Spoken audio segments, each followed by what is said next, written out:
Muito obrigado, desembargador Fernando Belfort, amigo de longa data. E, inicialmente, gostaria de agradecer o convite que me fez a academia e cumprimentar os organizadores pela excelência do encontro. Não é? Eu faço na pessoa do desembargador acadêmico Valdir Florindo e a todos os demais acadêmicos, meus amigos que aqui estão presentes, senhoras e senhores. O tema é, de fato, há uma história que todos dizem que há momentos que são tormentosos e atormentadores. E esse que nós estamos vivendo, ou essa quadra que nós vivemos na sociedade, não deixa de estar dentro dessa história, desse preâmbulo. É verdade que há uma crise avassaladora no nosso país, que nós precisamos encontrar um caminho para voltar ao crescimento econômico, crescimento social, enfim, tudo isso que nos leva e motiva a procurar um ideal de bem comum. A sociedade está vivendo essa transformação, a crise econômica está aí para todos verem, a recessão, o desemprego, enfim, graça, com 12 milhões de desempregados no Brasil. A cada momento, ou em cada determinado ciclo, há sempre um retorno a um questionamento de dizer que a inibição da atividade econômica está no excesso de proteção da classe trabalhadora.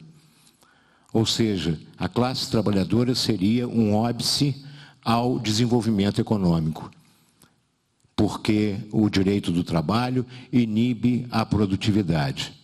E as empresas hoje cada vez querem mais produtividade, competitividade e qualidade. E para isso é necessário que haja redução de custo. E a forma ou fórmula mais fácil de redução de custo está na relação de emprego. E, na realidade, é exatamente o seguinte: nós evoluímos de uma história e nós temos 150 anos apenas e tão somente de uma abolição do regime de escravidão. De modo em que, realmente, a questão da remuneração não era tido como um elemento da própria relação de emprego. Então, é preciso dizer o seguinte: o que querem de resposta com relação à pergunta se aos sindicatos foi delegada, elevada a responsabilidade de negociar acordos e convenções coletivos de trabalho? Então, vamos estabelecer em dois momentos. Primeiro, a atuação do sindicato. Segundo, o limite da convenção e do acordo coletivo. Com relação à atividade do sindicato, nós temos a primeira resposta: autonomia. Está aí a possibilidade de se estabelecer novas condições de trabalho mediante negociação. A autonomia. E com relação ao aspecto do limite, o limite está na autonomia. E essa autonomia, nós precisamos voltar exatamente o seguinte: é preciso, porque a cada momento vem uma nova história sobre o que está acontecendo.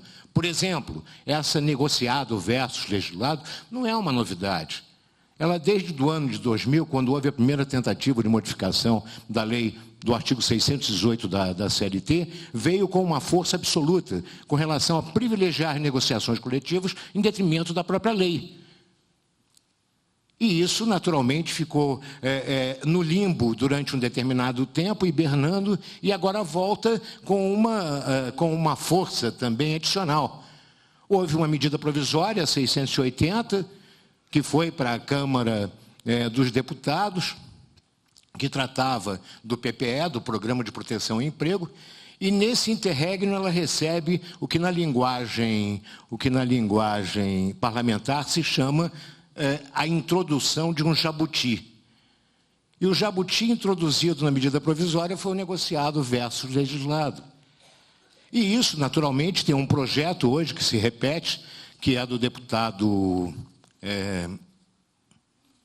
Júlio Lopes, não é? No artigo, e altera o artigo 618, isso de 2016, o projeto, e estabelece que as condições de trabalho ajustadas mediante convenção ou acordo coletivo de trabalho prevaleçam sobre o disposto em lei. Não vou ler o restante, que perde a graça, né? Que ele diz que tem uma limitação na Constituição e tal. Mas é tal história. A questão da autonomia. O ministro Pazianotto falou da questão da representação sindical, que não há, vamos dizer assim, como se entender o empregado como hipossuficiente na realidade.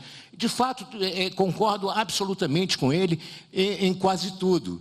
O que, na realidade, nós não podemos pegar uma exceção de um sindicato que tem uma organização nacional abrangente e estabelecer isso como comportamento médio. Nós temos sindicatos criados que são os sindicatos dos criadores de cavalo de corrida, não é? de saudosa memória. Nós temos os sindicatos dos oficiais alfaiates de roupa branca.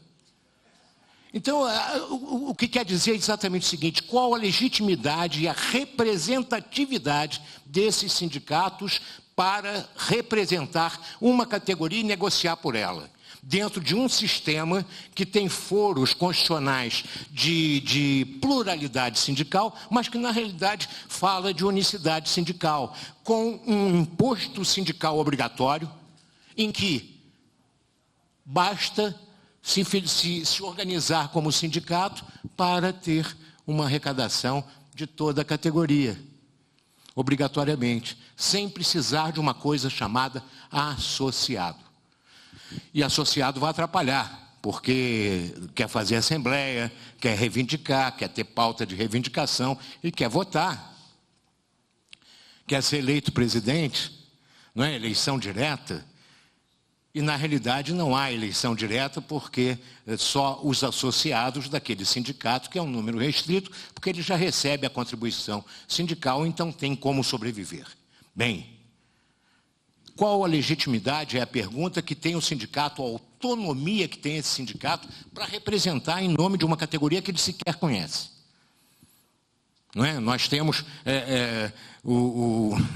sem querer dizer, mas o doutor Lima Teixeira, acadêmico Lima Teixeira, não é, que conhece a realidade do Rio de Janeiro, não é, o professor Romita também, não é, o doutor Bento Ribeiro, os cariocas aqui representados, não é, sabem da existência de um sindicato no Rio de Janeiro que é antigo, não é, que é o Sindicato dos Comerciários, que é uma potência, o Sindicato Comerciário, e o comerciário presidente é dono de uma empresa de táxi aéreo. Não é? Então, essa questão da representatividade, é preciso dizer o seguinte: eu só posso ter plenamente uma autonomia se houver representatividade. Em havendo representatividade, eu posso dizer que a negociação é exatamente legítima. O que nós vemos e temos resultado na nossa atuação como juiz, não é? São 36 anos, não é mesmo? Já tempo de casa, né? É exatamente isso. As negociações não têm legitimidade, não têm correspondência com a atividade, porque ela não desce, ela não debate. E quando falam em teoria do conglobamento, e teoria do conglobamento virou algo assim como se fosse a redenção. Não, isso está na teoria do conglobamento. Eu nunca vi conglobamento nenhum. Eu vejo cláusulas estanques que dizem respeito a determinadas coisas que não têm que ver com aquilo que se está retirando. E convenção, não é? Nós precisamos ter a ideia de que convenção é concessão recíproca. Toda a sociedade hoje está voltada para isso. Nós temos uma história em que está havendo, de fato, uma litigiosidade muito grande, um descumprimento de obrigação absoluto nas mais diversas áreas de atuação, não só no direito do trabalho, e, no entanto, precisamos ter uma solução mais eficiente, mais eficaz, mais digna. E a própria sociedade está voltando para isso nas modificações legislativas, sempre prestigiando a negociação como sendo o método hábil de se solucionar qualquer conflito de interesse. Não é? O próprio direito processual civil hoje privilegia a própria negociação, até a negociação pré-processual, que antes os civilistas odiavam, não é mesmo? E acusavam o direito de trabalho e a justiça do trabalho de ser uma depositária de uma tentativa absoluta e permanente de conciliação. E hoje, naturalmente, adotam como sendo um meio ou um método capaz de solucionar conflitos. Agora, para que haja conciliação, é necessário que tenha o quê? Paridade de armas, autonomia de vontade, senão vira renúncia. Então é preciso o seguinte, para se estabelecer uma autoridade, eu discutir a autoridade de negociação coletiva, é preciso que as partes convenientes que negociem tenham paridade de armas, possam exercer algo chamado autonomia. E parte, primeiro, da representatividade, da discussão e do debate sobre a própria pauta de reivindicações e legitimidade no quórum da Assembleia que decide pelas cláusulas de convenções coletivas. Não é? Quantas vezes nós verificamos na nossa vida que as assembleias, quando passa a gente tem medo, na hora tem que ser, mas quando passa a história da nossa vida, de ver assembleias em que havia 7, 8, 3, não é? Associados daquela categoria e que definiam a pauta de reivindicações. E ali começava. Eu presidi a sessão de dissídios coletivos do Rio de Janeiro durante algum tempo. E fazia as audiências de conciliação no dissídio coletivo.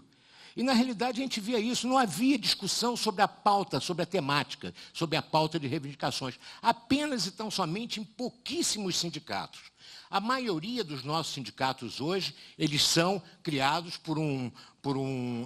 não por uma fac societate, mas por interesses corporativos. E mínimos, até mesmo para administrar a contribuição sindical. E isso não pode ser elemento definidor de autonomia para negociar, porque não tem armas com paridade para negociar com o poder econômico. Então, superando a parte que é preciso, admite sim a negociação coletiva, desde que haja autoridade do sindicato para negociar, desde que haja representatividade, que representa de fato a categoria. E com relação ao aspecto do limite, qual o limite da convenção? Qual o limite da convenção e do acordo coletivo? Hoje o que quer a sociedade é exatamente o quê? Não haja limite, que possa superar a lei. Possa ser contrária à lei. É o que diz o projeto do senhor deputado Júlio Lopes. É o que diz o programa de governo do PMDB, lançado no final do ano passado, chamado Uma Ponte para o Futuro. E que, nas conclusões, diz, na área trabalhista, permitir que as convenções coletivas prevaleçam sobre as normas legais. Então, é isso que querem, que não haja limite, ou pelo menos que haja um alargamento do limite. Olha, nem repensando o filósofo Timaya, nem no Vale Tudo era absoluta, não é? O Vale Tudo, não é? Não é mesmo? Havia uma restrição ao Vale Tudo. Então, por que não haverá nas relações humanas? Essa limitação, de fato, tem que ter sentido dentro de uma sociedade que se diz democrática, né? O Estado democrático de direito e coisas que tais. E dignidade da pessoa humana, que o princípio é falado, recitado a prosa e verso a cada momento. E, na realidade, qual é o limite da negociação coletiva? O ministro Russomano, ele tem uma passagem que foi interessantíssima, e foi em 1982, num dissídio coletivo, num julgamento do dissídio coletivo no Tribunal Superior do Trabalho, em que perguntaram, e ele coloca na ementa do voto dele no RODC 3082, quais eram os limites do poder normativo. Ele dizia, olha, o poder normativo atribuído à Justiça do Trabalho limita-se ao norte pela Constituição Federal, ao sul pela lei, ao qual não pode contrariar, a leste pela equidade e pelo bom senso, e a oeste pela regra consolidada no artigo 766, conforme a qual, nos dissídios coletivos, serão estipuladas condições que assegurem melhorias das condições de trabalho, justo salário. Claro, justo salário, nós temos que conciliar a iniciativa privada com a valoração do trabalho, porque sem trabalho não haverá produção. E a questão da produtividade absoluta, como sendo a regra final, a causa finalis da própria sociedade, não é verdade. O fim da sociedade é o homem. É a melhoria das condições do homem digno aqui para viver com dignidade. Nós temos problemas de saúde seríssimos aí. Que as pessoas estão sendo abandonadas na rua, doentes, sem condições de trabalho. E é esse o nosso processo. Nós temos 95 milhões de ações em andamento ajuizadas no Brasil, pendentes de solução judicial. Então, nós precisamos ter um norte, e esse norte tem que ter uma direção, e a direção maior está na Constituição brasileira, que valoriza, que tem como princípio fundamental a valoração do trabalho. É claro, conciliada com a livre iniciativa. Sem livre iniciativa não há trabalho.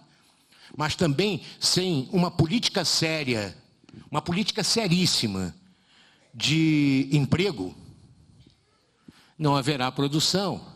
Não havendo produção, não há poder aquisitivo para consumo. Vira aquele círculo vicioso. Então é necessário que haja uma política séria de emprego para que possa estimular a produção e esse estímulo à produção possa absorver essa massa de trabalhadores no Brasil que cada vez ou cada ano aumenta e fica na informalidade, numa situação evidentemente cruel e sem dignidade. Então, essa limitação que se interessa para as normas coletivas não é a limitação trazida por essas propostas que nós estamos vendo do império da autonomia da vontade coletiva prevalecer sobre a lei. Porque, primeiro, não há autonomia da vontade coletiva consagrada. O que há nesses 16 mil sindicatos atuando no Brasil, apenas uma meia dúzia que tem, de fato, legitimidade e negocia seriamente. E quando negocia seriamente, não contraria a lei, pelo menos os direitos mínimos. Por exemplo, julguei no dia 5, na quarta-feira, um recurso em que o sindicato ele